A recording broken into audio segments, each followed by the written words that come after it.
Hi, my name is Vanessa van Dijk, and in this video I'm going to show you how you can use a cleanser, hyaluronic acid serum and a moisturizer. Now when looking into the order of application, it's going to be the same. Doesn't matter what hyaluronic acid serum you're going to use or moisturizer. You're starting off with your cleansing step. Once you're done with your cleansing step, you're moving on to the hyaluronic acid serum, apply to the skin, leave it on the skin, and then you're moving on to your moisturizer, apply to the skin, leave it on the skin.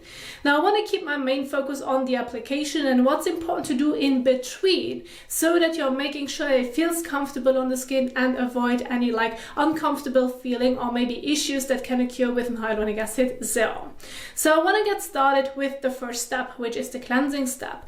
Now you can use any cleanser you like as long as it's working well for your skin type and overall needs. So this can be a gentle cleanser, this can be an exfoliating acid cleanser, or even a treatment cleanser. Now hyaluronic acid is purely an hydrating serum, therefore it can be used along with any other skincare products which you may have at home. It does not conflict, so therefore it's fine to use it along with, for example, an exfoliating acid cleanser as well. Now when looking into a cleanser, make sure that it's able to break down any excess oil, dirt, sweat, and even makeup and sunscreen if you have worn it throughout the day, to make sure that everything comes properly off the skin before applying your hyaluronic acid serum and moisturizer on top. So I'm going to get started with the cleansing step. As an example, I have Cetaphil's Daily Facial Cleanser. If you have a different one, please read on the back of the packaging on how you should use your cleanser, since the directions can change. Sometimes it tells you apply it on wet skin, sometimes on dry skin, and even sometimes it says, well, you can do it both ways, but then again, see what works and feels the best for you. Wash your face above the sink or in the shower, either way is fine. Just make sure that you're going to properly remove everything later on from the skin so that there's no residue left.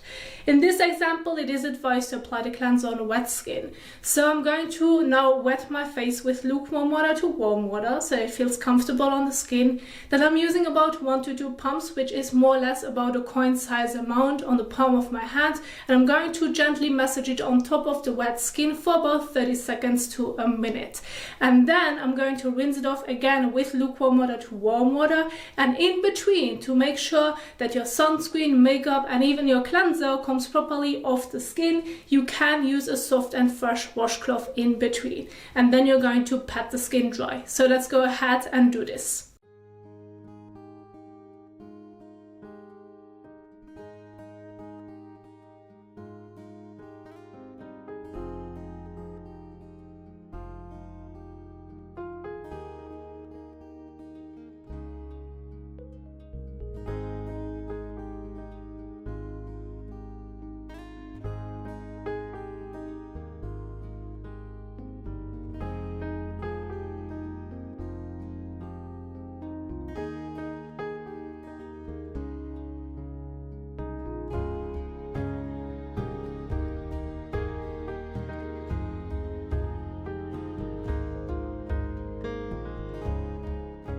So now it is important to take a fresh towel and pat the skin dry. Your skin will remain damp even though you have pat the skin dry with a towel. Please make sure to not apply your hyaluronic acid on still wet skin so that you can see the water drop still on the skin surface. Pat it dry.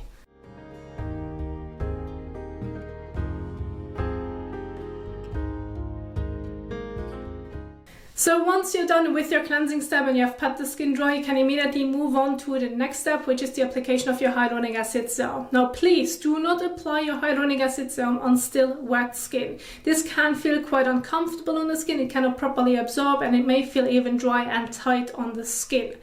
Then what's also important to emphasize is what hyaluronic acid form is being used. There are several molecular sizes. The larger the size, the less likely it's able to penetrate into the skin, but can give you a nice plumbing effect. The smaller the size, the better it can penetrate into the skin. And so usually they're using a mix of both so that it can help you to hydrate the skin while give you the plumbing effect.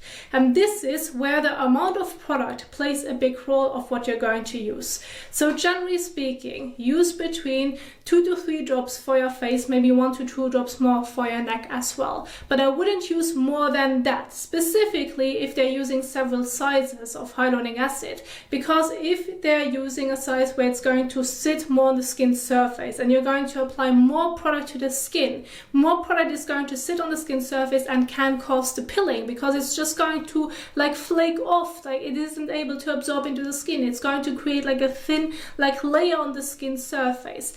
And then specifically when layering your moisturizer afterwards, this often causes a problem of pilling. And so it may not happen when just using the hyaluronic acid on its own and you're not going to follow with anything else afterwards, then this may work well for you. Still, I recommend not overdoing it, but this is specifically a concern when layering other products on top of your hyaluronic acid serum. So please keep the amount of product in mind. Do not overdo it. You're not going to be happy with it. So as an example, I have the ordinary hyaluronic acid serum. With that one, I'm always going to use about 3 drops for my face and neck. Again, I gave you a general guide, you can adjust it. And so this one has a pipette, so you can either dispense the product on the palm of your hand, fingertips, or immediately to your face. If your hyaluronic acid serum should have a pump, start with 1 pump. This usually should be enough for your face and neck. However, if that's not the case, use like an additional pump more to it, or maybe just a half a pump, so that you're making sure that you can properly blend it all over your face and neck.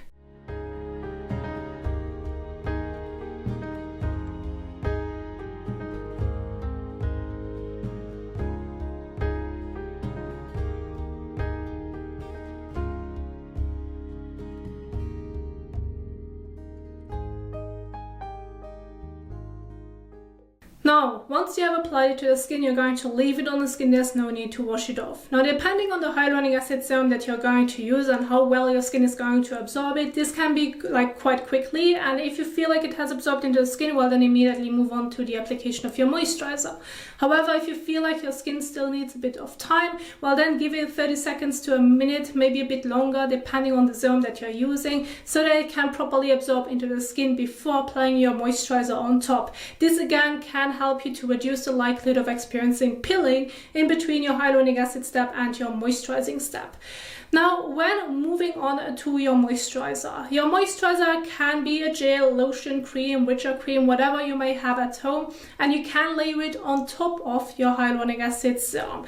Use about a bean size amount, more or less, for your face and neck. Again, with your moisturizer, it still is important that you're not going to overdo it. You do not need such a thick layer on the skin surface. Just make sure that you're using enough so that you can properly blend it evenly all over, and that you have a nice and thin layer of your moisturizer. That's already enough to seal basically the moisture within the skin, especially if you feel the need of using a moisturizer afterwards. Now I'm going to use the ordinary natural moisturizing factors, and I'm using about a bean size amount. And now I'm going to apply it on top of the hyaluronic acid serum.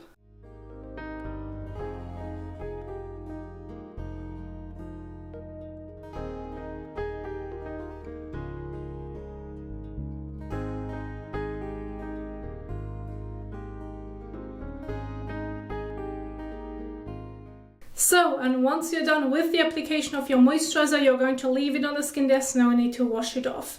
Now, if you're using the right amount of your hyaluronic acid serum and your moisturizer, you shouldn't come across any issues. But I do want to emphasize one more important point. Depending on the hyaluronic acid serum that you're using and maybe your moisturizer, and you still experience pilling, doesn't matter how much or little you're going to use of your hyaluronic acid serum as well as your moisturizer, or you even try to mix your hyaluronic acid with your moisturizer, well, and you still experience issues of pilling or that it feels weird on the skin, then I recommend changing either your hyaluronic acid serum or your moisturizer, because there are several formulations on the market, and some of them may also feel and linger better than others, and so therefore it is important to figure it out. But still, the points that I emphasized in between the cleansing and serum step and then the serum and moisturizing step are the key points why you often come across such issues that it does not feel or layer well with the skincare products that you're using. So please try at first out the little tips that I shared with you in between, and if this isn't working, then it's mainly about that the formulation of your moisturizer and hyaluronic acid serum do not work well together, and then it's best to change it.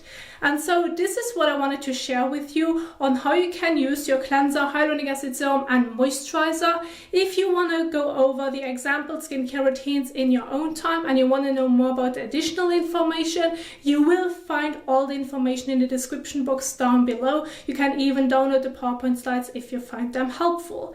Now this is what I wanted to share with you. I do hope that you enjoyed this video. If you did so, please don't forget to give the thumbs up as well as share it. And if you now want to learn more about skincare in general, I have several videos for you at the end of this video so that you can keep on watching. Thank you so much for watching, and I will see you soon in the next one. Happy skincaring. Bye.